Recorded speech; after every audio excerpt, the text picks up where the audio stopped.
بسم الله الرحمن الرحيم والصلاة والسلام على أشرف المرسلين سيدنا محمد الأمين وعلى آله وصحبه أجمعين. اللهم اجمعنا عليك ولا تكلنا إلا إليك.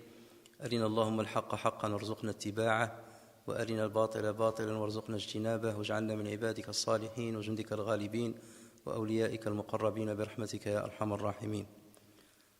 أحمد الله تبارك وتعالى pour nous tous de nous avoir réunis après cette longue période d'arrêt des cours à cause de l'épidémie, en demandant à Allah Azza wa Jal qu'il lève ce mal, cette épreuve, et que notre demain soit meilleur que notre aujourd'hui, et que notre aujourd'hui soit meilleur que la veille.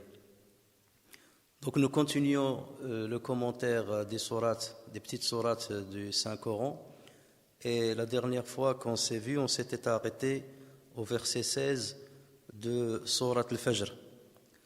Et nous allons donc continuer le commentaire des versets qui viennent juste après. Dans le verset 17, Allah Azza wa Jal dit Kalla bal la tukrimuna al-yatim. Ensuite il dit Wala tahadduna ala ta'amil miskin wa ta'kuluna at-turatha aklan lamma wa tuhibbuna al-mala hubban jamma. Donc jusqu'au verset 20. Donc dans ce verset, Allah Azza wa Jal dit mais non, Kalla, mais non, vous plutôt qui n'êtes pas généreux envers l'orphelin, qui ne vous incitez pas mutuellement à nourrir le pauvre, qui dévorez l'héritage avec une avidité vorace et aimez les richesses d'un amour sans borne. Alors comme on a l'habitude toujours de dire, le terme Kalla, déjà ce terme-là, on ne le retrouve que dans le Mufassal, dans la dernière partie du Coran. Ce terme-là, on ne le retrouve pas dans les premières parties, les trois premières parties du Coran.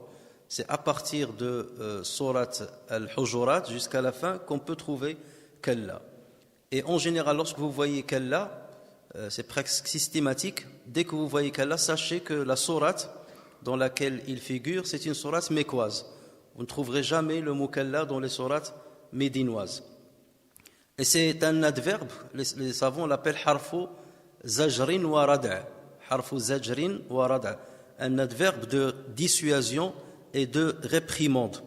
Et aussi de mise en garde. Donc Allah Azza wa Jal, avec ce terme-là, Kalla, rejette l'allégation précédente qui a été mentionnée dans les versets précédents, selon laquelle l'homme prétend que Allah Azza wa Jal l'honore en le comblant de bienfaits et l'avilit en restreignant sa subsistance. En effet, Allah Tabaraka wa Ta'ala peut donner de ses largesses à ses ennemis. Donc Allah Azza wa Jal peut donner de ses largesses à ses ennemis, comme il peut restreindre la subsistance à ses élus.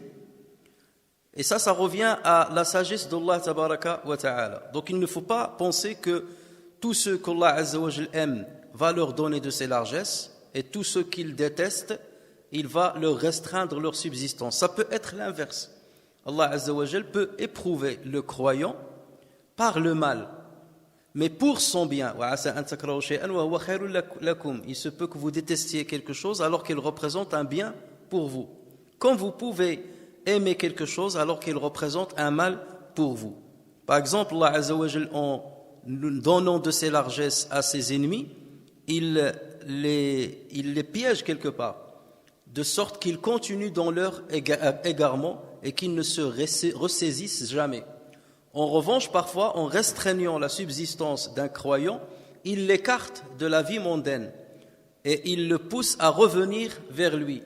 C'est avec peut-être cette pauvreté que ce serviteur va se rapprocher encore d'Allah Tabaraka wa Ta'ala. Alors que si Allah Azza wa Jal lui a donné de ses richesses, il se peut qu'il devienne orgueilleux, il se peut qu'il écrase les autres, il se peut qu'il se vante de son pouvoir, ainsi de suite. Et c'est pour cela que Allah Tabaraka wa Ta'ala dit وَلَوْ بَسَطَ اللَّهُ الرِّزْقَ لِعِبَادِهِ لَبَغَوْا فِي الْأَرْضِ وَلَكِنْ يُنَزِّلُ بِقَدَرٍ مَا يَشَاءُ إِنَّهُ بِعِبَادِهِ خَبِيرٌ بَصِيرٌ. Si Allah attribuait ses dons avec largesse à tous ses serviteurs, il commettrait des abus sur terre mais il fait descendre avec mesure ce qu'il veut. Il fait descendre avec mesure ce qu'il veut, et c'est selon le serviteur. Il y a des serviteurs pour qui la richesse est bonne, il y a des serviteurs pour lesquels la richesse est mauvaise. Donc là, ça revient au destin d'Allah Azza wa Jal, et ça sera conforme à sa sagesse. Et donc, c'est dans ce sens-là qu'Allah Azza wa Jal dit, vous plutôt, donc là, il les réprimande, le problème il réside chez vous, il ne réside pas chez moi, vous plutôt qui n'êtes pas généreux envers l'orphelin, et vous ne vous incitiez pas mutuellement à nourrir le pauvre, vous qui dévorez l'héritage avec avidité vorace et aimez les richesses d'un amour sans borne. Donc là, Azza wa Jal, ici, il cite 4 comportements abjects de la part de ceux qui sont aveuglés par les richesses de la vie, de ces négateurs. Le premier comportement abject, c'est le manque de générosité envers l'orphelin. Le deuxième comportement, c'est le manque d'incitation mutuelle à nourrir le pauvre. Le troisième manquement, c'est le détournement de l'héritage d'un ayant droit. Et le quatrième mauvais comportement, c'est l'amour sans borne des richesses. Al-yatim, dans la langue l'arabe, nous on traduit habituellement par l'orphelin. Al-yatim, dans la langue arabe, c'est l'enfant qui a perdu son père. L'enfant qui a perdu son père, on l'appelle al-yatim. En revanche, celui qui a perdu le père et la mère, on l'appelle al-latim. Al-latim, celui qui a perdu le père et la mère. Et celui qui a perdu uniquement sa mère, on l'appelle al-aji. Al-aji. Et ça, je ne pense pas que ça existe dans la langue française. La langue arabe est très très précise. Donc on a al-yatim qui a perdu le père, al-latim qui a perdu le père et la mère, et al-aji, celui qui a perdu que sa mère. Donc, en perdant le père, normalement, l'orphelin perd la source principale de sa subsistance, puisque dans les sociétés de l'époque, c'est au père que revient la responsabilité pécuniaire pour la famille. Et donc, lorsque un enfant perd son père, donc cette source-là, il en est démuni. Et c'est à partir de là, normalement, qu'il doit susciter, son état ou sa situation doit susciter de la générosité auprès des gens qui l'entourent, et ça doit les pousser à avoir envers lui de la compassion et de l'empathie. Mais si on n'a pas d'empathie vis-à-vis de l'orphelin, qu'est-ce qu'on peut espérer de quelqu'un qui n'a pas d'empathie et de générosité envers l'orphelin? C'est quelqu'un qui a un cœur qui est vraiment endurci. Et qu'y a-t-il de pire que de rester indifférent face aux besoins d'un orphelin? Et encore pire, qu'y a-t-il plus grave que de dérober l'héritage d'un orphelin? Parce que lorsqu'Allah Azza wa Jal dit juste après ça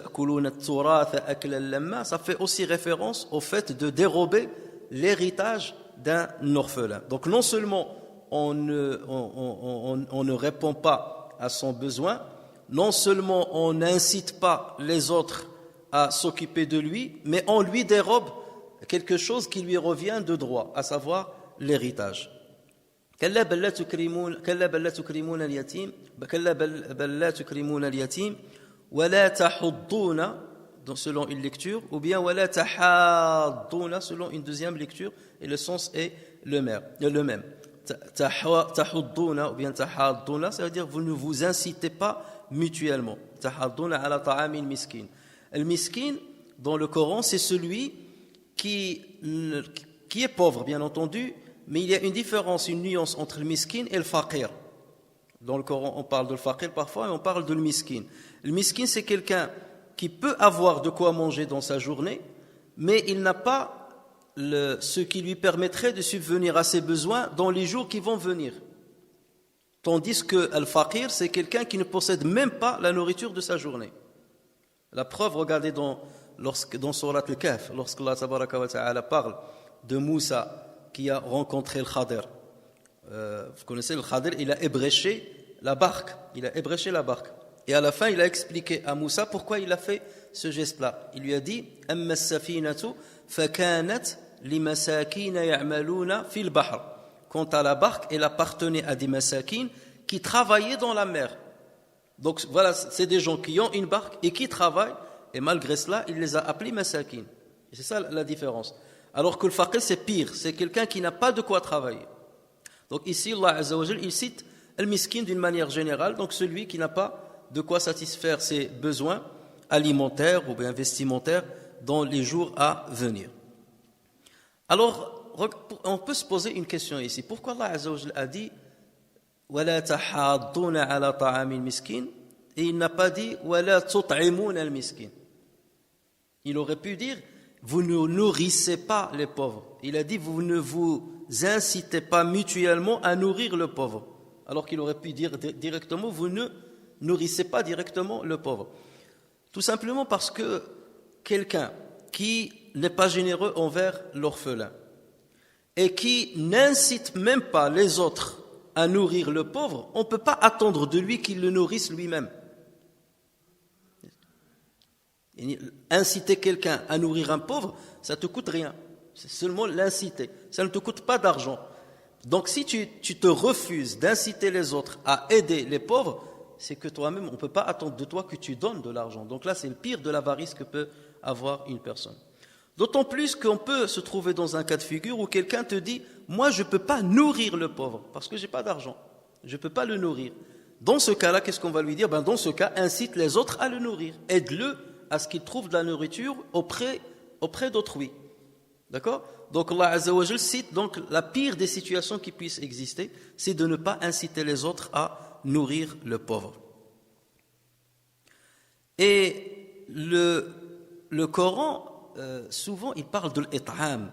Lorsqu'il parle de l'aumône et tout, il parle souvent de l'it'am. Comme ici, ولا يحضون على طعام المسكين ولا تحضون على طعام المسكين ولا تحاضون على طعام المسكين ويطعمون الطعام على حبه مسكينا ويتيما وأسيرا. Pourquoi le Coran il parle toujours de l'it'am? Il ne parle pas toujours que de sadaqa, que de l'argent, donner l'argent, mais il parle de l'it'am. Pourquoi? Parce que, en général, quelqu'un qui te demande de l'argent peut ne pas être dans le besoin. Il peut te mentir. Il n'est pas dans le besoin, il te demande de l'argent. Et d'ailleurs, il y a beaucoup d'arnaqueurs qui quémandent de l'argent alors qu'ils ne sont pas dans le besoin. En revanche, quelqu'un qui te demande de la nourriture, là, forcément, c'est quelqu'un qui est dans le besoin. Parce que je ne peux pas faire semblant d'avoir faim pour te dire, achète-moi du pain. Le pain, trouvez quelqu'un, par exemple, devant une boulangerie, il vous dit, est-ce que tu peux m'acheter une baguette? Là, tu ne vas pas hésiter à la lui acheter. En revanche, tu trouves à côté de la même boulangerie quelqu'un qui te dit, est-ce que tu peux me donner 2 €? Là, tu vas hésiter.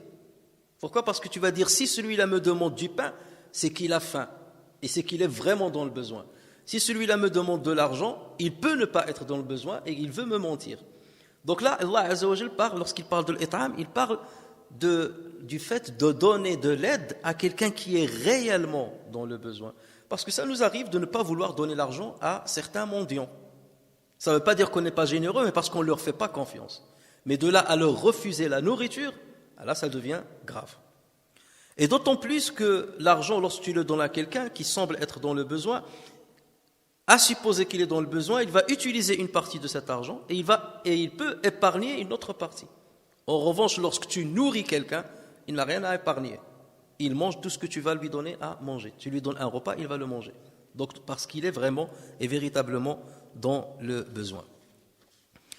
Alors, Allah Azza wa Jal parle ensuite وَتَأْكُلُونَ التُّرَاثَ أَكْلًا لَمَّا. Vous dévorez ou bien vous mangez l'héritage.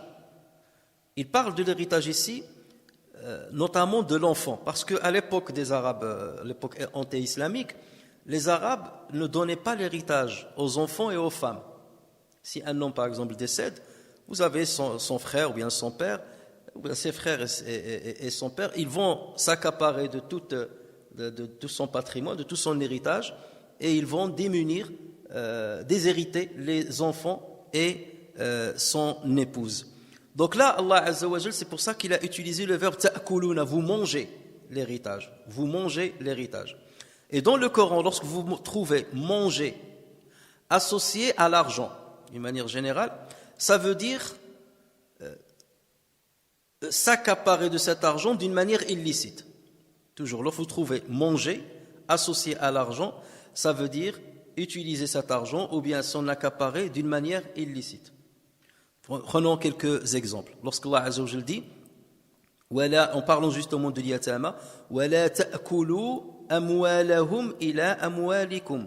Ne mangez pas leur argent avec le vôtre. C'est-à-dire ne les dépossédez pas de leur argent pour le rajouter au vôtre et le manger. Donc là, c'est illicite, bien entendu. Lorsqu'Allah Azza wa Jalla dit وَلَا تَأْكُلُوا أَمْوَالَكُمْ بَيْنَكُمْ بِالْبَاطِلِ وَتُدْلُوا بِهَا إِلَى الْحُكَّامِ لِتَأْكُلُوا فَرِيقًا مِنْ أَمْوَالِ النَّاسِ بِالْإِثْمِ. Et ne mangez pas mutuellement et illicitement vos biens, et ne vous en servez pas pour corrompre des juges, pour vous permettre de dévorer une partie des biens des gens injustement et sciemment. Vous voyez là aussi, il a parlé de manger, ta'kuluna amwalakum, manger l'argent, ou bien les biens financiers. Ou bien, lorsqu'Allah Azza wa Jalla parle de l'usure, de riba, qu'est-ce qu'il dit? Ya ayyuhalladhina amanu, la ta'kulu riba ad'afan mudha'afa. Ou vous qui avez cru, ou bien qui croyez, ne pratiquez pas, ne mangez pas l'usure. Ce qui signifie ne pratiquez pas. Ne mangez pas l'usure en multipliant démesurément votre capital. Donc forcément, s'il a parlé ici de la ta'kulu, la ta'kulu riba, ne mangez pas cet argent-là, c'est que ça fait référence à quelque chose qui est illicite. Et Allah Azza wa Jalla, dans un autre endroit, dit وَتَرَى كَثِيرًا مِّنْهُمْ يُسَارِعُونَ فِي الْإِثْمِ وَالْعُدْوَانِ وَأَكْلِهِمُ السُّحْتَ وَأَكْلِهِمُ السُّحْتَ لَبِئْسَ مَا كَانُوا يَعْمَلُونَ. Et tu verras beaucoup d'entre eux se précipiter vers le péché et l'iniquité et manger des gains illicites. As-suht, c'est le gain illicite. Et manger des gains illicites comme est donc mauvais ce qu'ils œuvrent. Donc voilà la signification pourquoi Allah il dit ta'kuluna wa ta'kuluna at-turatha. Alors le turath à la base c'est al-wurath. Lorsqu'on dit waritha, ça veut dire il a hérité. Ça commence avec la lettre waw. Waritha wurathan. Dans le arabe là-bas c'est wurathan. Mais le waw a été transformé en ta. Waritha turathan. Et nous, maintenant, dans l'arabe actuel, Taurat, ce terme-là, on l'attribue à quoi, en général? Au patrimoine. Hein? Lorsqu'on patrimoine culturel, on dit Adat Taurat. Ça veut dire quelque chose qui est resté de ceux qui nous ont précédés. وَتَأْكُلُونَ التُّرَاثَ أَكْلًا لَمَّا. Lamma, elle vient de al-lammu. Et lammu signifie al-jama', le rassemblage. Le rassemblage. Lorsque par exemple quelqu'un mange le couscous, qu'est-ce qu'il fait à la fin? Il rassemble les graines qui restent, il y a l'ummuha, il rassemble toutes les graines et il en fabrique une boule, luqma, et après il la mange. Donc hada wa lam. Ou lorsqu'on dit lam al-hawaj, ça veut dire rassemble toutes tes affaires et n'en laisse rien. Lam al-hawaj. Même dans le dialecte arabe, bien entendu, on le dit. Donc lam, ça veut dire le rassemblage. Donc ça veut dire quoi? Vous rassemblez votre héritage qui vous revient de droit et l'héritage de l'orphelin. Vous le lui volez et vous le rassemblez avec le vôtre et vous le mangez avec une grande voracité. Donc c'est ça pourquoi il a dit lamma. Wa tuhibbuna al-mala hubban jamma. Et le jam, ça veut dire al-kathra, l'abondance. Al-jam, c'est l'abondance. On dit jamma al-shay'u. Ça veut dire la chose est devenue abondante. Jamma shay'u, il est devenu abondant. Donc vous aimez l'argent d'un amour abondant, sans limite. Et c'est ce qui est interdit. Si on aime l'argent d'une manière mesurée, c'est pas grave, parce que c'est normal qu'on aime l'argent, sinon on ne travaille pas. Et si on ne travaille pas, on ne peut pas gérer la vie sur terre. Il faut que les gens se travaillent, qu'il y ait du commerce et ainsi de suite, et ça c'est pas interdit en islam. Et c'est un amour mesuré de l'argent qui permet aux gens de travailler, de gagner leur vie et en même temps de dépenser et de donner l'aumône et ainsi de suite. En revanche, lorsque l'amour augmente, l'amour d'argent augmente, elle dépasse certaines mesures, donc ça se transforme en avarice. On détient d'un côté et on ne veut pas relâcher de l'autre. C'est lorsque cet amour bascule vers ce niveau-là qu'il devient interdit. Et c'est pour ça qu'Allah a dit jamma, ça veut dire c'est pas interdit de l'aimer peu. Ce qui est interdit, c'est aimer l'argent d'une manière très abondante. Alors, autant dans ce passage-là qu'on vient de lire, ces 4 mauvais comportements qu'Allah a cités, autant ce passage coranique réprimande les mécréants de la Mecque et leurs semblables sur leur iniquité envers l'orphelin et le pauvre, autant il enjoint le croyant à se démarquer de cette pratique en aidant l'orphelin financièrement et sentimentalement, parce que l'orphelin n'a pas besoin que de l'argent, il a besoin aussi des sentiments parce qu'il n'a pas son père. Et voilà pourquoi le prophète sallallahu alayhi wa sallam a dit, celui qui passe sa main sur la tête d'un orphelin, il aura autant de récompenses que le nombre de cheveux que sa main a touché. Imaginez, autant de récompenses que le nombre de cheveux que sa main a touché. Parce que ce geste sentimental peut avoir peut avoir un impact encore plus fort qu'une aide financière. Donc le croyant va aider l'orphelin financièrement et sentimentalement, aider le pauvre et encourager les gens à l'aider, préserver les biens d'autrui et notamment l'héritage d'un n'ayant droit. Malheureusement, vous trouvez encore dans la communauté musulmane des pratiques qui sont contradictoires à ce que dit l'islam. Et vous avez même certaines tribus dans certains pays qui interdisent encore à la femme l'héritage. Et surtout lorsqu'il s'agit d'héritage de terrain ou de terre. Donc ils disent non, la femme n'a pas à travailler dans les terres, les labours et tout ça, les champs, et donc il n'y a que les hommes qui les prennent. Et ça, bien entendu, c'est quelque chose c'est un grand, grand péché. Ensuite, Allah Azza wa Jalla dit Kalla idha dukkatil ardu dakkan dakka wa ja'a rabbuka wal malaku saffan saffa wa ji'a yawma idhin bi jahannam yawma idhin yatadhakkaru al insanu wa anna lahu dhikra. Prenez garde, Kalla, donc voici une deuxième fois il va utiliser Kalla. Prenez garde quand la terre sera complètement pulvérisée et que ton Seigneur viendra ainsi que les anges rang par rang. Et je vais vous montrer que cette traduction n'est pas bonne. J'ai repris la traduction qui circule le plus maintenant dans le Masahif traduit, mais ce n'est pas une bonne traduction. Et que ton Seigneur viendra ainsi que les anges rang par rang, et que ce jour-là on amènera l'enfer. Ce jour-là l'homme se rappellera, mais à quoi lui servira de se souvenir? Alors donc comme j'ai dit encore une fois, Allah Azza wa Jalla utilise Kalla, qui comme on a dit c'est un adverbe de réprimande et de mise en garde. C'est une mise en garde contre ce qui adviendra des négateurs le jour de jugement. Alors ce passage coranique va citer trois scènes monstrueuses, effrayantes, qui vont arriver le jour de jugement. Dukkatil ardu dakkan dakka, ja'a rabbuka wal malaku saffan saffa, ji'a yawma idhin bi jahannam. Trois scènes qui sont effrayantes. Commençons par la première. Idha dukkatil ardu dakkan dakka, quand la terre sera complètement pulvérisée. Alors vous voyez bien que la traduction n'est pas bonne, puisque vous ne voyez pas la répétition du mot dakkan dakka. Vous voyez, quand la terre sera complètement pulvérisée. Alors que le Coran il dit dakkan dakka. Théoriquement on devait avoir un mot qui se répète par deux fois. Alors le Khalil ibn Ahmed al-Farahidi, c'est une grande référence au niveau de la littérature arabe, qui a vécu au IIe siècle. C'est lui le maître de Sibawayh. Sibawayh, c'est la référence des références dans la langue arabe. Donc le Khalil ibn Ahmed al-Farahidi, il dit Ad-dakku huwa al-kasr. Dakka, ça veut dire il a cassé. Ad-dakku huwa al-kasr. On dit dakka ou dukka al-ha'itu wa dukka al-jabal. Le mur s'est effondré, ou bien s'est cassé, ou bien la montagne s'est effondrée. Dukka al-ha'it ou dukka al-jamal. Et on parle aussi de ad-dakdak. Ad-dakdaku. Ad-dakdak, ça veut dire quoi? Ça veut dire al-ramlu al-mutalabbid, le sable qui est tassé. Et c'est pour cela que les dameuses, comment on les appelle en arabe, les dameuses, même dans le dialecte arabe, comment on dit? Hein? Là, dkaka, ou bien dgaga. Ça c'est un terme arabe. Ad-dakkaka. Ad-dakkaka, ça veut dire celle qui tasse, celle qui dame. D'accord? Donc c'est ça lorsqu'il dit dakkan dakka. Et on parle aussi de rajulun midakkun. Rajulun midakkun, un homme qui lorsqu'il marche, il frappe par son pied bien le sol. Il tasse le sol tellement il est fort, et avec une démarche très forte, il tasse dans sa démarche, il tasse le sol. Alors, donc là, Azza wa Jal parle du jour du jugement. Voici cette scène-là. Imaginez cette scène. Ida dukkatil ardu dakkan dakka. Lorsque la terre sera tassée.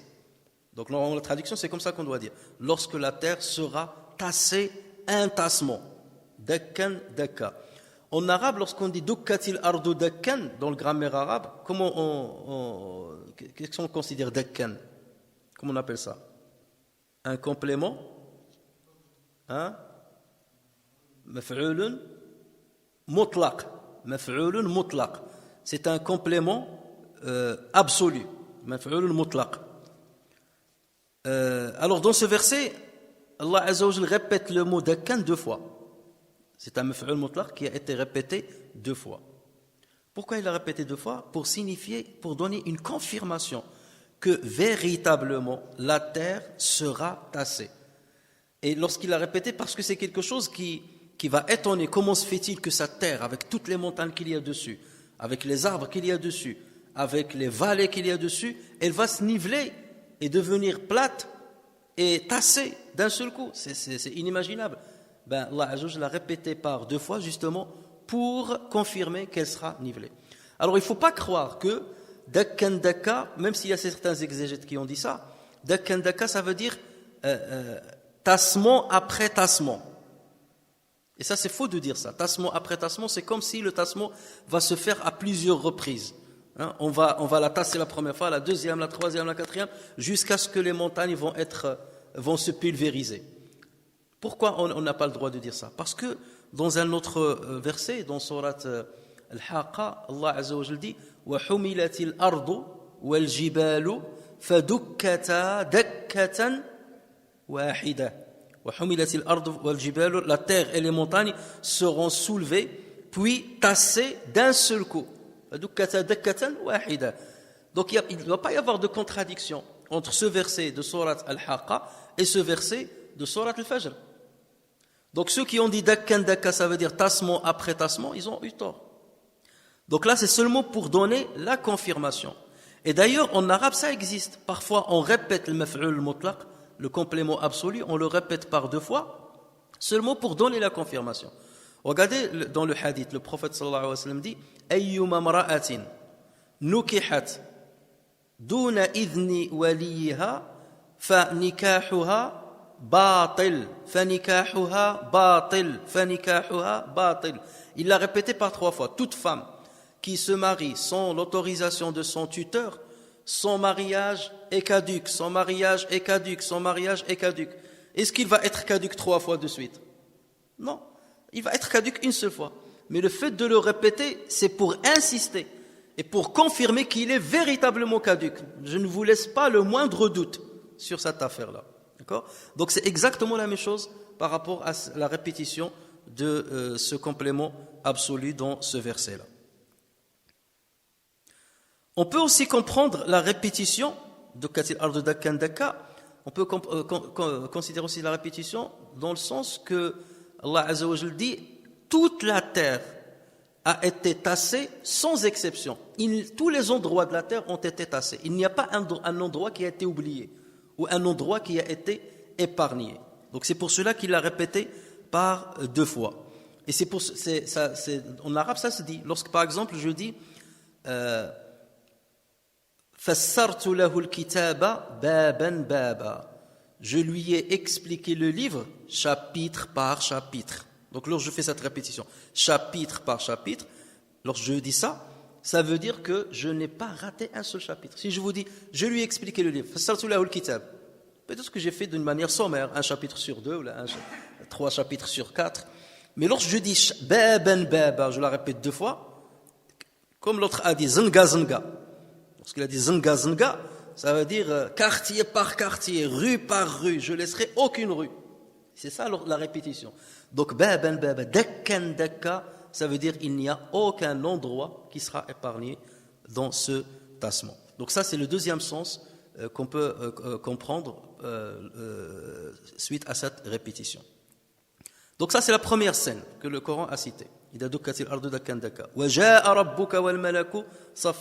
traduction que vous allez trouver, c'est ton Seigneur viendra ainsi que les anges rang par rang. Ça reste une bonne traduction, mais la meilleure traduction c'est de dire ton Seigneur viendra tandis que les anges sont établis rang par rang. Point. Tandis que les anges, Donc, parce qu'on ne peut pas dire que Dieu viendra au même titre que les anges, rangée par rangée. D'accord? Donc la meilleure tradition, c'est de dire cela. Ton Seigneur viendra, tandis que les anges sont établis ou sont dressés, rangés par rangée. Alors, sur l'arrivée d'Allah Azza wa Jal, cité dans ce verset-là, les savants ont divergé. Vous connaissez la grande divergence et la grande polémique entre les Ash'arites et les ulama al-hadith, les savants de hadith, les gens du hadith, comme on les appelle. Alors, les Ash'arites, eux, ils interprètent lorsqu'il y a un attribut d'Allah Azza wa Jal qui suscite dans l'esprit de quelqu'un qui va le lire une comparaison avec l'être humain, eux, ils essaient de l'interpréter selon ce que permet la langue arabe pour ne pas penser que Allah Azza wa Jal est semblable à l'être humain. Donc, pour les savants, lorsque vous allez lire, par exemple, les exégètes qui sont ash'arites, et c'est une grande majorité, donc eux, ils interprètent cette phrase en disant que c'est l'ordre de Dieu qui arrive. Ils disent « Ja'a amru rabbik » ou bien « Ja'a qadaru rabbik » c'est son destin qui arrive, ou « Ja'a sultanu rabbik » c'est son autorité qui arrive.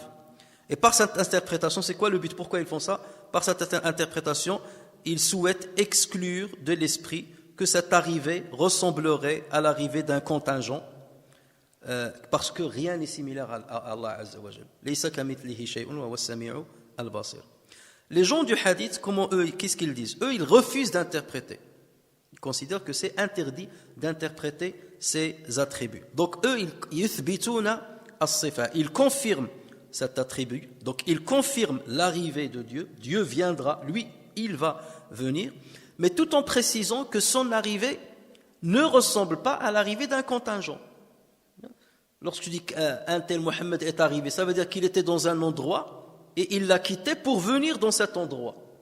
Donc eux, ils disent, il ne faut pas comparer l'arrivée d'Allah Azza wa Jal à l'arrivée d'un contingent, que ce soit un homme, un animal ou n'importe quoi.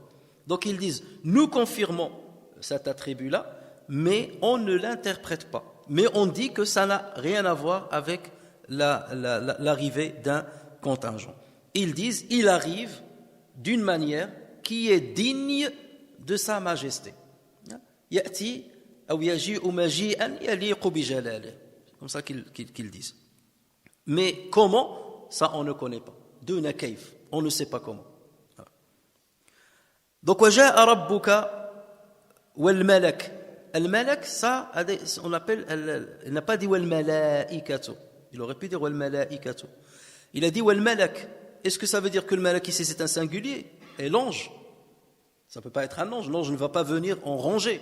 On ne va pas se dresser en rangée. Lorsqu'on parle de rangée, c'est qu'il y a plusieurs anges. Mais lui, il a cité le singulier. Ça, c'est ce qu'on appelle ismul jins. C'est le nom de l'espèce ou bien le nom de la catégorie. Ça veut dire la catégorie des anges. Ça veut dire tous les anges sans exception. D'accord? Et c'est pour ça que dans le Coran, lorsque vous lisez وَفَاكِهَةٍ مِمَّا يَشْتَهُونَ وَفَاكِهَةٍ مِمَّا يَتَخَيَّرُونَ وَفَاكِهَةٍ مِمَّا يَتَخَيَّرُونَ ils auront dans le paradis une fakiha, un fruit de ce qu'ils choisiront. Mais si on dit un seul fruit, qu'est-ce que tu as à choisir dans un fruit? Il n'y a pas de choix. Mais ça veut dire l'espèce des fruits. Ils auront tous les fruits. Et dans d'autres versets, vous trouvez فَوَاكِهُ وَهُمْ مُكْرَمُونَ des fruits et ils seront rétribués généreusement.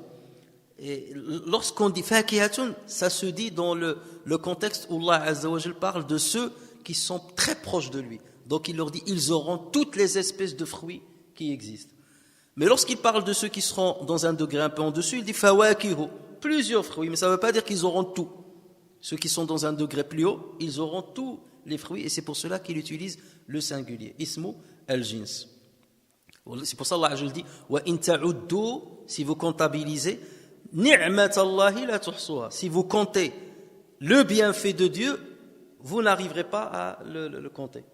Il a cité le singulier. Il n'a pas dit ni'amallahi, les bienfaits. Théoriquement, on devait s'attendre à ce qu'il dise ni'amallahi. Lui, il a dit ni'matallahi. Il parle de l'espèce, de tous les bienfaits. Si vous comptabilisez tous les bienfaits d'Allah, vous n'arrivez pas à les compter jusqu'au bout. As-saf, saffan saffa, as-saf c'est le substantif du verbe saffa qui signifie aligner une chose côte à côte, une chose à côté de l'autre. Allah Azza wa Jalla dit Inna Allah yuhibbu alladhina yuqatiluna fi sabilihi saffan ka'annahum bunyanun marsus. Allah aime ceux qui combattent dans son chemin en rang serré, pareil à un édifice renforcé. Donc là, Allah Azza wa Jalla aussi il a répété le terme saffan 2 fois. Saffan, saffa. Sauf qu'ici, on n'est pas dans le premier cas de figure. Le premier cas de figure, on était dans un complément absolu. Mf'ul mutlaq. Ici, on est dans ce qu'on appelle en arabe al-hal, l'état. C'est-à-dire, pendant cette situation, les anges sont en état debout, pas rangés, ou dressés, pas rangés. Ça, c'est l'état, c'est le hal. Et si Allah Azza wa Jal le répète par 2 fois, saffan, safa, c'est pour dire qu'ils ne sont pas en une seule rangée, c'est qu'ils sont en plusieurs rangées. Là, c'est pour montrer la multitude. Il y a bien entendu des récits qui vont dans ce sens-là. Bon, après, ils ne sont pas authentiques, mais on peut les citer. C'est que les anges vont venir groupe après groupe. Il y aura d'abord le groupe des anges qui habitent le premier ciel, qui vont descendre. Et les gens, lorsqu'ils vont les voir, les djinns et les humains, qui vont les voir, ils vont leur dire, lorsqu'ils vont voir les anges, déjà, ils vont être étonnés, ébahis par cette scène-là. C'est la première fois qu'ils vont voir les anges dans leur forme réelle. Donc déjà, ils vont dire, est-ce qu'il y a parmi vous notre Seigneur? Afikum Rabbuna? Ils vont dire non. Il viendra après. Ensuite, le groupe des anges qui sont au 2e ciel descendront. Et ils seront plus nombreux que le premier groupe. Et ils vont leur dire, Afikum Rabbuna, y a-t-il notre Seigneur avec vous? Ils ont dit non, il viendra après. Et ainsi de suite jusqu'à ce que les anges du 7e ciel descendent.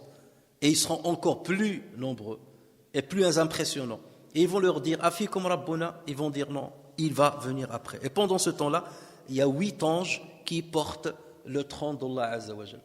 وَيَحْمِلُ عَرْشَ رَبِّكَ فَوْقَهُمْ يَوْمَئِذٍ ثَمَانِيَةٌ.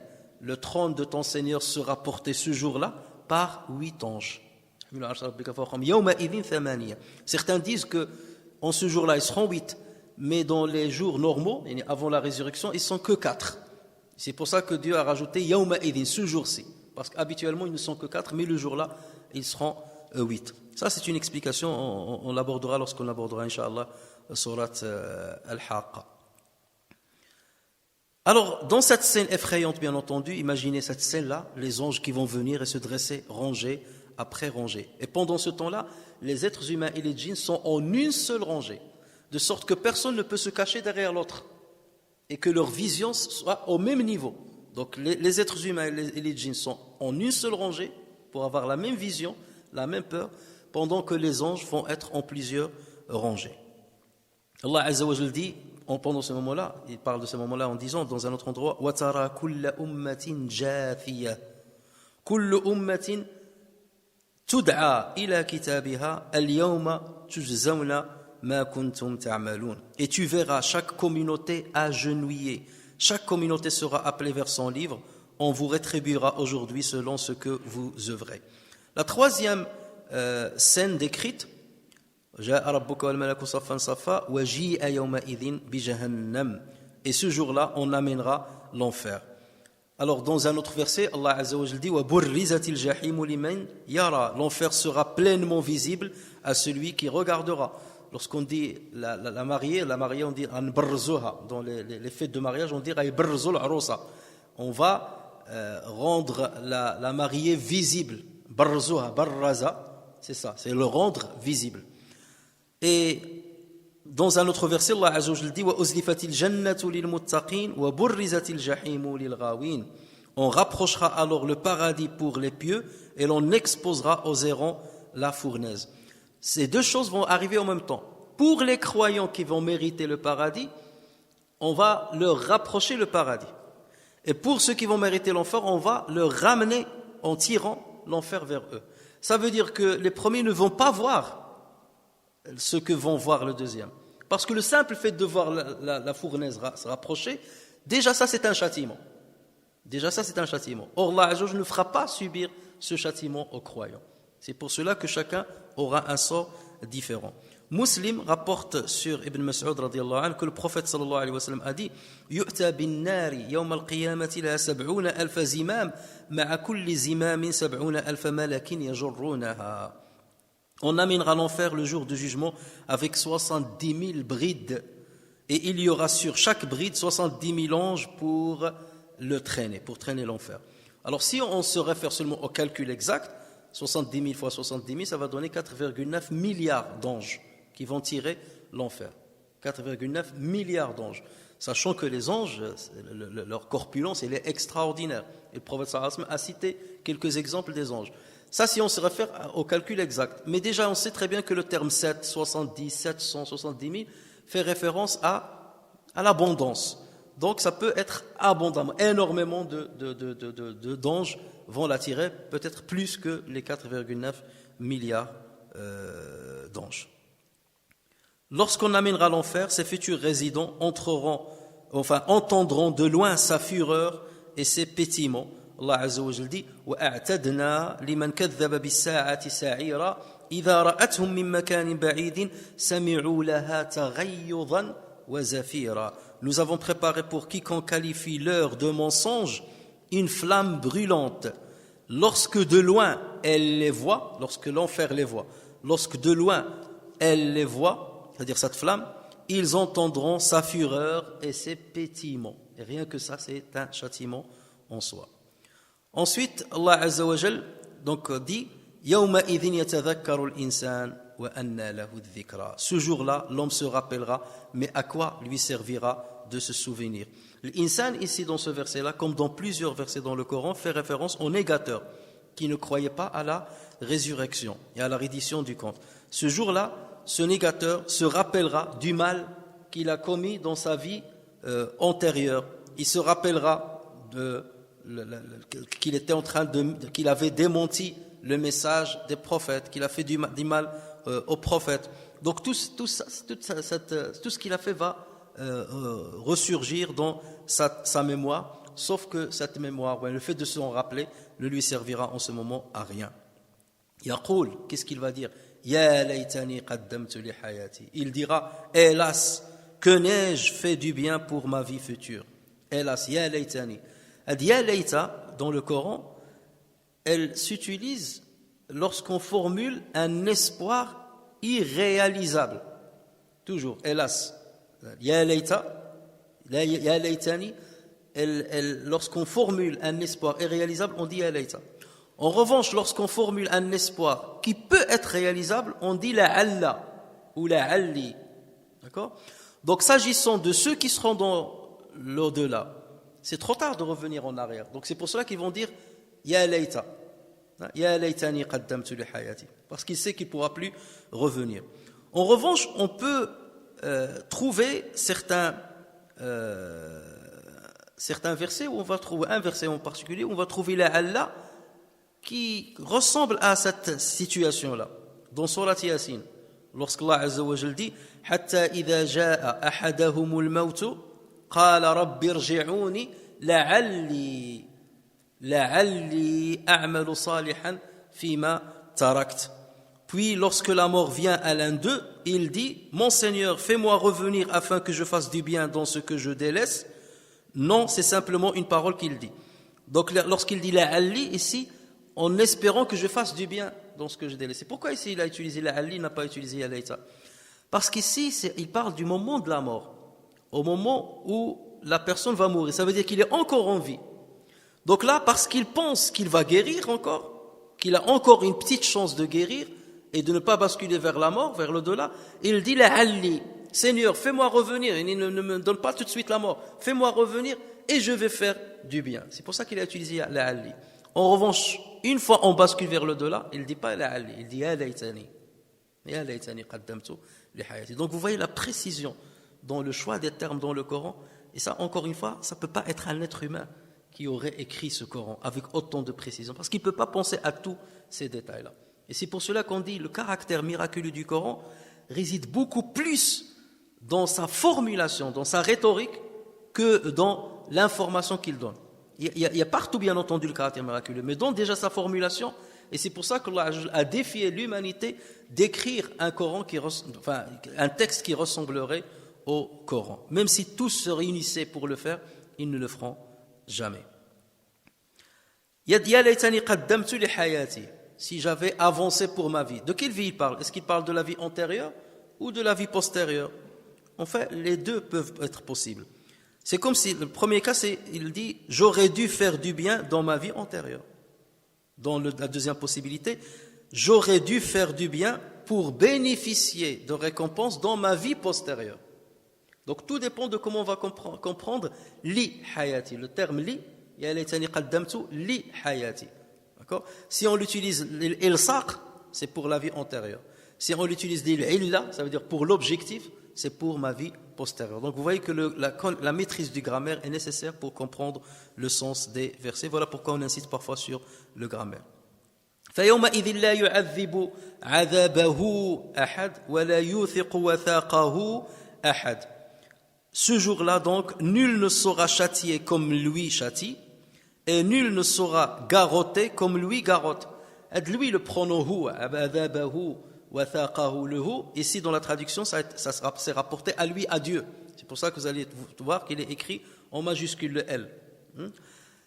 Mais ça peut revenir aussi bien à Dieu comme ça peut revenir au négateur. Donc ce verset-là suppose deux significations. Première fois, s'il revient à Allah Azza wa Jal, le sens du verset c'est quoi? Personne le jour-là ne peut châtier comme Dieu le fera. Personne ne peut châtier comme Dieu le fera. Et personne ne peut garrotter. Garrotter, ça veut dire lier solidement. Et personne ne peut garrotter les négateurs avec les chaînes comme Dieu le fera. Si maintenant le pronom revient au négateur qui va subir le châtiment, le sens va changer. Ce jour-là, personne ne saura châtier le négateur. C'est ça lui. Personne ne pourra châtier le négateur comme il sera châtié ce jour-là. Et personne ne saura le garrotter comme il sera garrotté. Donc tout dépend, le pronom hu revient, est-ce qu'il revient à Dieu ou est-ce qu'il revient au négateur. Selon une autre lecture, la lecture de Al-Kisa'i, donc vous savez qu'il y a plusieurs lectures du Coran, selon la lecture de Kisa'i et Yaqub, فَيَوْمَئِذٍ لَا يُعَذَّبُ عَذَابَهُ أَحَدٌ وَلَا يُوثَقُ, et non pas يُوثِقُ. Cette lecture aussi est correcte. لا يعذب عذابه أحد ولا يوثق وثاقه أحد. Et selon cette lecture qui est authentique également, le sens va aussi changer et va devenir ainsi. Ce jour-là, personne ne sera châtié autant que ce négateur. Ce jour, personne ne sera châtié autant que ce négateur et personne ne sera garrotté par chaîne autant que lui. Donc vous voyez qu'il y a trois sens à ce verset. Al-wathaq, c'est le garrottage. Comme on l'a dit, c'est le fait de lier. Les négateurs seront liés avec des chaînes et avec des carcans au niveau de leur cou. Allah Azza wa Jalla le montre dans d'autres versets. Idhil aghlalu fi a'naqihim was-salasilu yushabun. Quand des carcans à leur cou et avec des chaînes, ils seront traînés dans l'eau bouillante et qu'ensuite ils brûleront dans le feu. يا أيتها إلى on termine la sourate يا أيتها النفس المطمئنة ارجعي إلى ربك راضية مرضية فادخلي في عبادي وادخلي جنتي du verset 27 au verset 30. Ô toi âme apaisée, retourne vers ton Seigneur satisfaite et agréée, entre donc parmi mes serviteurs et entre dans mon paradis. Alors vous voyez, Allah Azza wa Jal a terminé cette sourate avec une bonne annonce faite à l'endroit des croyants.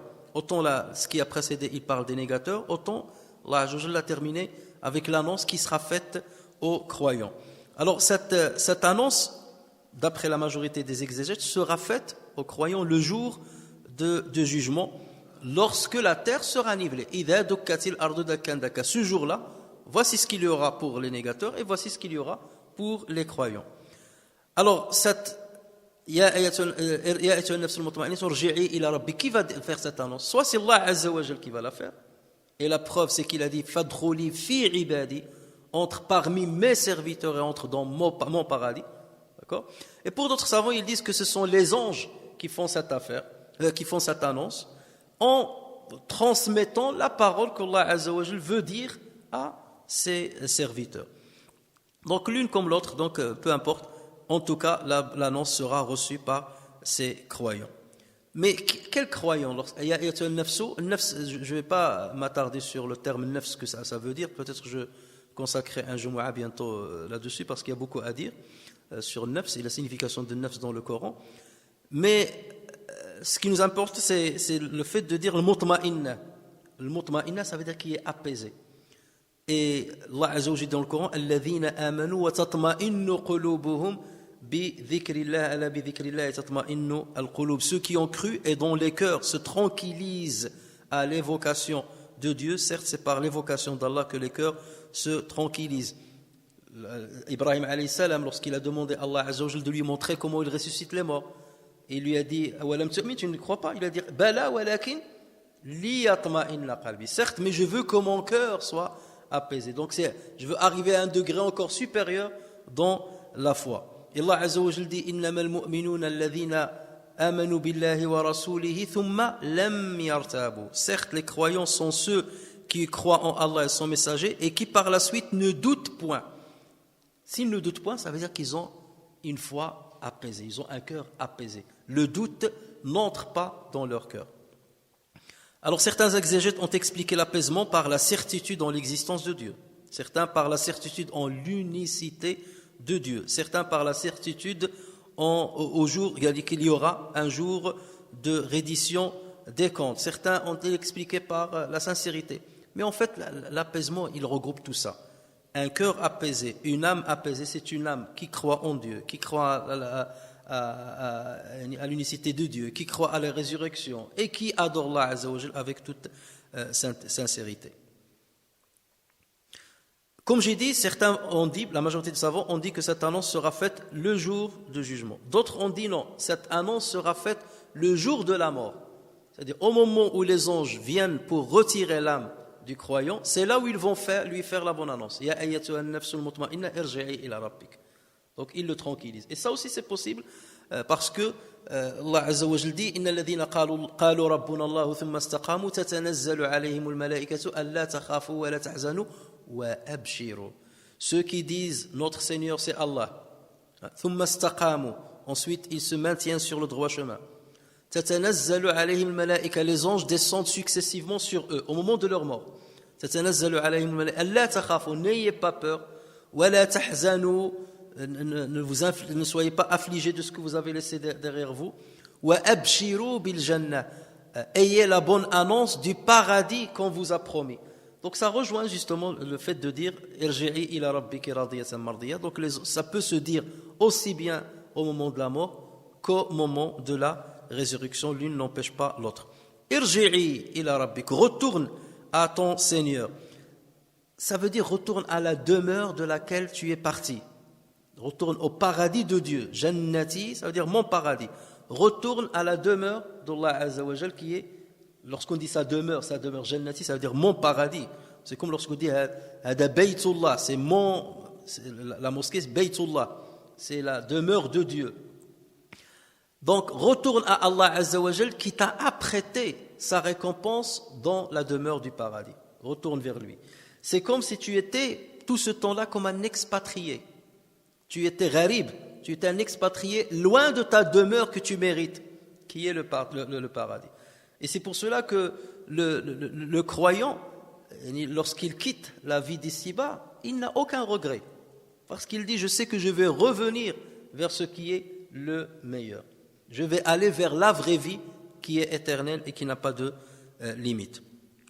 Irji'i ila rabbiki radiyatan. Radiyatan, ça veut dire satisfaite. Satisfaite de ce que Allah Azza wa Jal va t'attribuer comme récompense dans le paradis. Mardiya, ça veut dire agréé. Tu es agréé par Allah Azza wa Jal vu la foi que tu as manifestée et les œuvres que tu as accomplies.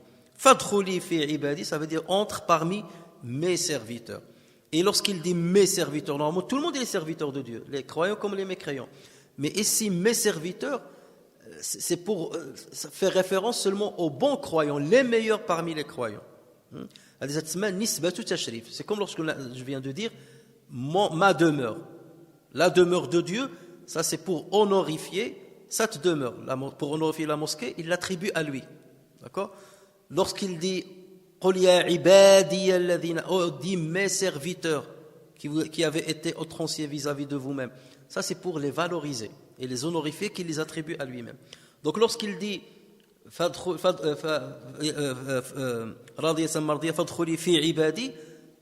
rentre parmi mes serviteurs, donc forcément il fait référence au meilleur des serviteurs. Et d'ailleurs Allah Azza wa Jalla le confirme dans un autre verset, il dit ومن يطع الله والرسول فأولئك مع الذين أنعم الله عليهم من النبيين والصديقين والشهداء والصالحين وحسن أولئك رفيقا. Quiconque obéit à Allah et au messager, ceux-là seront avec ceux qu'Allah a comblés de ses bienfaits. Qui sont ceux avec qui Allah a comblé? Les prophètes. C'est ça, ibadi.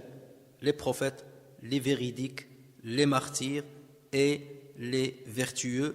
Et ensuite il dit, et quel bon compagnon que cela. Quel bon compagnon que cela. Nous implorons Allah Azza wa Jal qu'il nous fasse partie, qu'il fasse de sorte que nous soyons parmi eux et qu'il nous comble de sa miséricorde et qu'il nous fasse revenir au paradis qu'il a promis à ses croyants, aux croyants vertueux. نفعني الله وإياكم بالقرآن الكريم وبحديث سيد الأولين والآخرين وغفر الله لي ولكم ولسائر المسلمين سبحان ربك رب العزة عما يصفون وسلام على المرسلين والحمد لله رب العالمين.